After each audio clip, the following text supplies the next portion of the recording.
What is up, people? As promised, today I bring you a bit more serious underused battle against someone by the name of zommy08.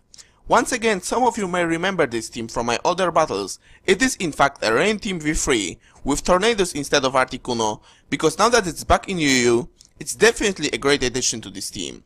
My opponent meanwhile broke some regular UU threads joined with Cresselia, which is always difficult to break through, but is it enough to put my team to stop? Let's find out. I lead off with my choice Scarf Heracross, which is not something that I tend to do often, but since it has a very good coverage against my opponent's team, and at the same time isn't my only way of dealing with it, I just decide to go fully offensive from the turn 1. I know that close combat won't be a one-hit KO on his Machamp, but also I know that with my resistance, I can take Dynamic Punch as well, even with lower defenses, and I don't have to risk hitting myself in confusion.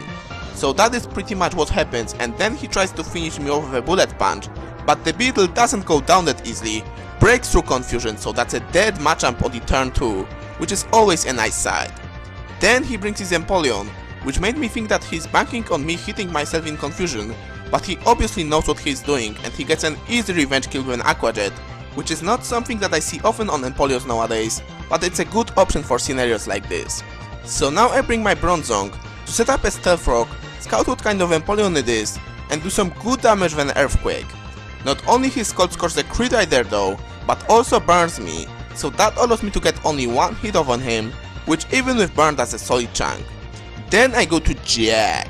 Knowing that he's not going to stay in, I set up a Rain Dance on his switch, and then I'm thinking that even if his Nidoking is scarfed, he's likely going to overpredict because of Tornadoes and Ludicolo on my team, so I decide to stay in and go for a Weather Ball. Surprisingly, he turns out not to be scarfed, takes a rain boosted Weather Ball to the face and straight out dies. Then he brings his Cresselia, but because I have two other pokes on my team that can set up the rain, I decide just to stay in and see how well he takes a Thunder. It does a decent amount considering that it's a Cresselia, and I end up paralyzing him, but so does he with a Thunder Wave.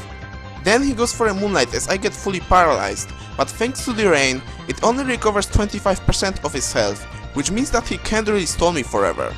So he decides to hit me with Psychic, which with Raiku's good natural special bulk doesn't do much, but he gets a special defense drop, so then I switch to Tornadoes to take another one.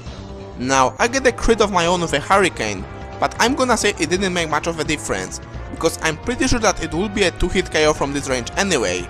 He could get paralyzed or confused, and even if he would T-Wave me right there, I still have Ludicolo to set up the rain when needed, as you see right now, so that wouldn't be a big deal. Anyway, he decides to roar me out of there, most likely because he can't do anything to my Pineapple, but from all the things he drags on my Raikou, which is perfect for me and allows me to do a massive amount of a Thunder before he takes me out with a Scald. Now though, not first and probably not the last time I make a mistake by underestimating Empoleon's bulk, so I'm thinking that from this range, even with a resistance, Hurricane should be enough to take him out, but it doesn't, and because I'm not gonna live another rain boosted Aqua Jet, I decide to switch to Kingdra to take it. I do however get a confusion with a Hurricane, and that in turn gives me a free switch as he hits himself, but then another Aqua Jet does next to nothing, and he finally goes down to HP Electric. Now in comes his Cobalion, or at least that's what it looks like, so I switch to Ludicolo as a death fodder, and now this is why I doubt that crit on Cresselia mattered, because even if he would T-Wave my Tornadoes, I still would be able to set up a rain dance thanks to Prankster, or alternatively, to avoid the risk of getting fully paralyzed, I could just death fodder my Tornadoes at this point and set up a rain dance with Ludicolo, knowing that I can take one hit from any of his remaining pokes. But because that didn't happen, I decided to make a safer play, let his Zoroark as it turned out take my Pineapple out with a Night Daze, and then bring Neptune, only to set up priority rain dance and pretty much go down as well to another Night Daze. The reason for it is of course, because it is time, ladies and gentlemen, to let Joan Jett, the star of this team, rock and roll the party with Choice Specs Hydro Pump in the rain. Now you might be thinking, isn't it a bit risky to rely on 80% accurate move? And of course you do have a point, but that's a Joan Jett we are talking about. She knows how to do her job, and I'm sorry, but neither of you Zoroark and Cobalion is not leaving that anytime soon. So that is the game.